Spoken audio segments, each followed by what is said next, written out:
அஸ்ஸலாமு அலைக்கும் வரஹ்மத்துல்லாஹி வபரகாத்து. அன்பிற்குரிய சகோதர சகோதரிகளே,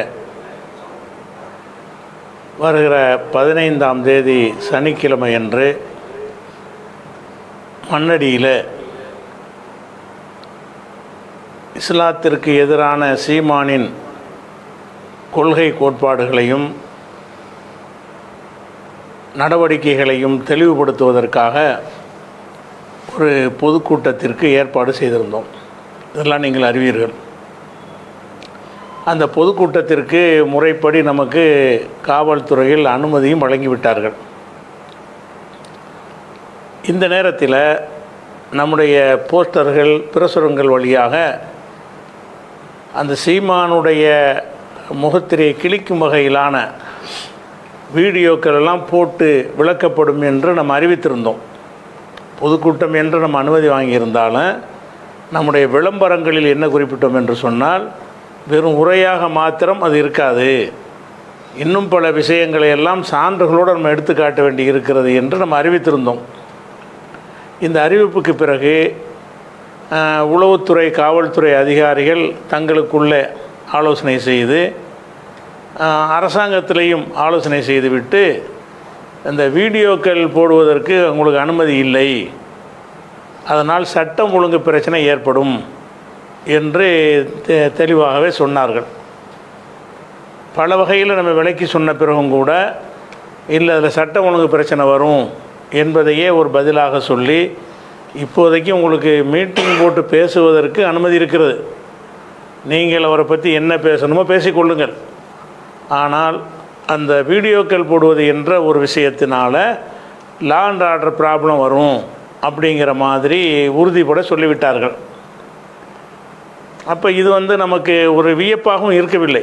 என்று கேட்டால், இந்த சீமான் விஷயத்தில் தமிழக அரசாங்கம் ஒரு முதுகெலும்பில்லாத ஒரு முறையில் தான் நடந்து வருகிறதை பார்க்குறோம். நீ வெங்காயத்தை வீசு, நான் வெடிகுண்டை வீசுவேன்னு சொன்னால் கூட அவர் மேலே கை வைப்பதற்கு நடுங்கக்கூடிய வகையில் ஒரு கோழைத்தனமான ஒரு அரசாங்கமாக இருப்பதை நம்ம பார்க்குறோம். அங்கே ஆந்திராவில் ஒரு நடிகன் ஒரு நிகழ்ச்சிக்கு வரும்பொழுது கூட்ட நெரிசலில் ஒரு இழப்பு ஏற்பட்ட காரணத்திற்காக சீமானை விட 200 மடங்கு செல்வாக்கு மிக்க ஒரு நடிகனை பிடிச்சி ஒரு செகண்டில் அதுக்கு உள்ளே வைக்கிறாங்க, பிரச்சனை நடவடிக்கை எடுப்பதாக இருந்தால். இங்கே என்ன என்று கேட்டால், அப்பாவிகளை பிடித்து சிறையில் அடைப்பதற்கு முன் வருகிறார்களே தவிர, பிரச்சனை வரக்கூடியவர்களாக இருந்தால் கை வைக்கக்கூடாதுங்கிற அளவில் சீமானுக்கு பயப்படக்கூடிய ஒரு கோழைத்தனமான ஒரு அரசாங்கமாகத்தான் இந்த அரசாங்கத்தை பார்க்குறோம். அதனால தான் இந்த வீடியோ போட்டால் என்ன சட்டம் உங்களுக்கு பிரச்சனை வந்துடும், அப்படி பண்ணுவதற்கு எவனுக்கு தைரியம் இருக்கிறது? அவங்களுக்கே தெரியும் யார் வரமாட்டாங்கண்டு. ஆனால் இவங்க ரொம்ப அஞ்சு நடுங்குகிறார்கள். அவன் ஏதாவது கத்துவான்னு பயந்து கொண்டு என்ன செய்கிறார்கள்னு கேட்டால், இந்த அரசாங்கம் ஒரு கோழைத்தனமான ஒரு முறையில் இந்த முடிவு எடுத்து விட்டார்கள். பல கட்ட முயற்சிகள் நம்ம செய்து பார்த்த பிறகு கூட ஒரே சட்டம் ஒழுங்குங்கிறதை சொல்கிறார்கள். அப்புறம் நம்ம மீட்டிங்குரிய நிர்வாகிகள் அனைவரையும் கலந்து ஆலோசித்த வகையில், அதாவது இந்த வீடியோ போடாமல் இந்த மீட்டிங் வெற்றி பெறாது, முழுமை பெறாது. நம்ம சீமான் மீது சொல்லக்கூடிய விஷயங்களுக்கெல்லாம் அதுக்குரிய ஆதாரங்களை போட்டு காட்டினால்தான் மக்களுக்கு அது ரொம்ப பயனுள்ளதாக இருக்கும்.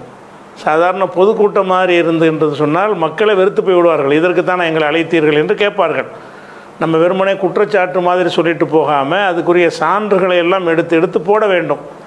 அப்படி இல்லை என்று சொன்னால், இந்த தலைப்பில் வேறு மார்க்க சம்பந்தமான உரையாக இருந்தால் எதுவும் போட்டுக்காரன்னு அவசியம் கிடையாது.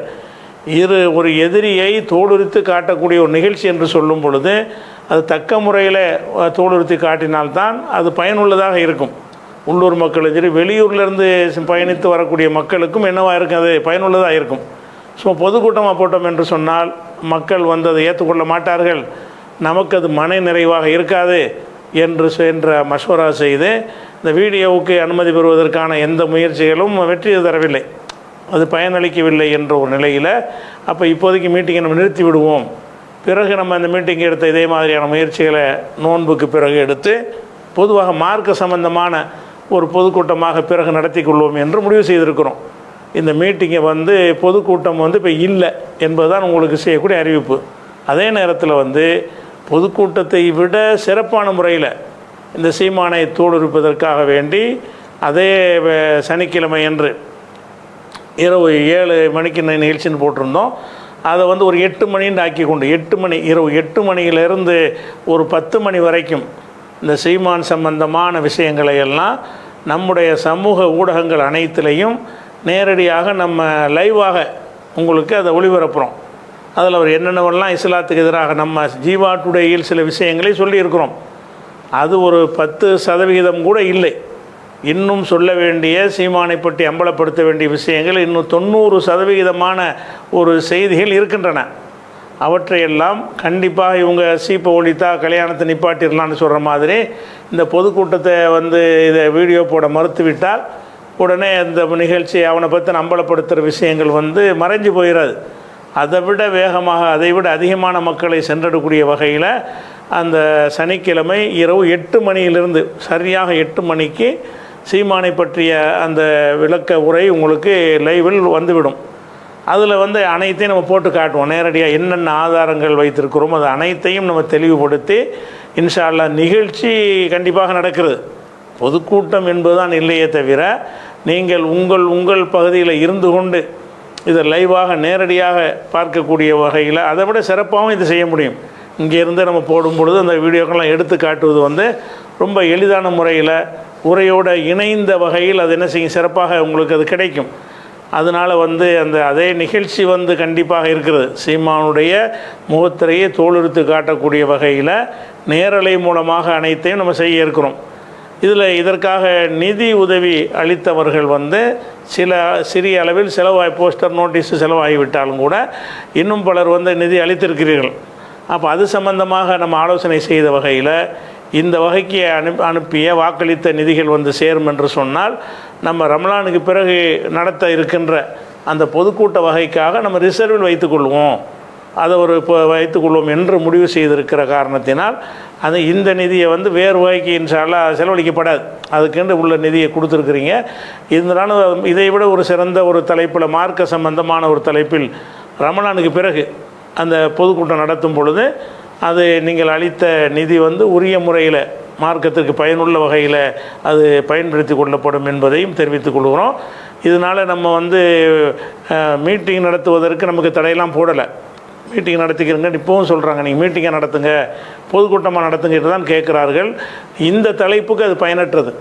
அந்த காரணத்தினால் இந்த தலைப்புக்கு இது வெறுமனே உரையாக நிகழ்த்துவது போதுமான பயன் தராது, அறவே பயன் தராது சொல்லப்போனால். அதனால் இதை பண்ணுறோம். இந்த சமூக ஊடகத்தில் ஒளிபரக்கூடிய அந்த நிகழ்ச்சிகளை வந்து எந்த யூடியூப் சேனலுக்காரர்களும் என்ன செய்யலாம், அதே நேரத்தில் இதிலேருந்து எடுத்து அவங்களும் ஒளிபரப்பிக் கொள்ளலாம். உரிமையெல்லாம் கிடையாது. யாரெல்லாம் விரும்புகிறீர்களோ அவங்களாம் என்ன செய்யலாம், இந்த லைவ் போடும் பொழுது இதனுடைய லிங்க் எடுத்து உங்களுடைய பேஜுகள்லையும் போட்டுக்கொள்ளலாம். இது முழுக்க சீமான் சம்பந்தப்பட்ட விஷயமாக மட்டும்தான் இருக்கும். மத விஷயம் மார்க்க விஷயங்கள்லாம் அதெல்லாம் உங்களுக்கு வராது. அதனால் எல்லா யூடியூப் சேனல்களும் முகநூலில் இருக்கிறவர்களும் என்ன செய்யலாம், இந்த நம்முடைய சேனலில் இருந்த நீங்கள் உங்கள் இதெல்லாம் நீங்கள் லிங்க் கொடுத்து கொள்ளலாம், லைவ் பண்ணி கொள்ளலாம். அதுலேருந்து ஒரு காப்பி ரைட்டும் பண்ணவில்லை என்பதையும் தெரிவித்துக் கொள்கிறோம். வேறு எதுவும் சொல்ல வேண்டியிருக்கா? எல்லாம் வந்துருச்சா?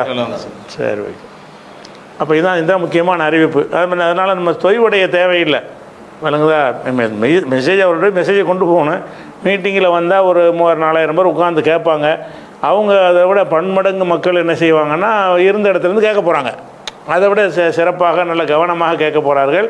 அதுபோக வெளியூர்களில் உள்ளவர்கள் இந்த மாதிரி இதுக்காக வேண்டிய வாகனங்கள் அதெல்லாம் போய் புக் பண்ணியிருந்தீங்கன்னா அதெல்லாம் கேன்சல் பண்ணிக்கிறங்க. அதுக்குன்னு வருவதற்காக பண்ணியிருக்கீங்க இல்லையா? அதனால் அந்த மாதிரி ஏற்பாடு செஞ்சுருந்தாலும் அதுகளெல்லாம் கேன்சல் பண்ணிக்கொண்டு இந்த நிகழ்ச்சியை வந்து நீங்கள் அந்தந்த பகுதிகளில் லைவ் செய்யப்படும் என்பதை விளம்பரப்படுத்துங்க. இந்த உங்களுடைய முகநூல்களில், பேஜுகளில், பேனர்களில், நோட்டீஸ்கள் மூலமாக வரக்கூடிய சனிக்கிழமை இரவு 8 மணி முதல் இந்த சீமான் குறித்த அவருடைய இஸ்லாத்துக்கு எதிரான செயல்பாடுகளும் ஒட்டுமொத்த மனித குலத்துக்கு எதிரான செயல்பாடுகளும் தக்க ஆதாரங்களோடு லைவில் வந்து உங்களுக்கு தெளிவுபடுத்தப்படும். அப்படிங்கிற ஒரு நியூஸை வந்து பரவலாக மக்கள்கிட்ட கொண்டு போனீங்கன்னா இன்னும் அதிகமான மக்கள் என்ன செய்வாங்க, அதை கேட்டு பயன்பெறுவார்கள் என்பதை சொல்லி முடித்துக்கொள்கிறோம். அஸ்ஸலாமு அலைக்கும்.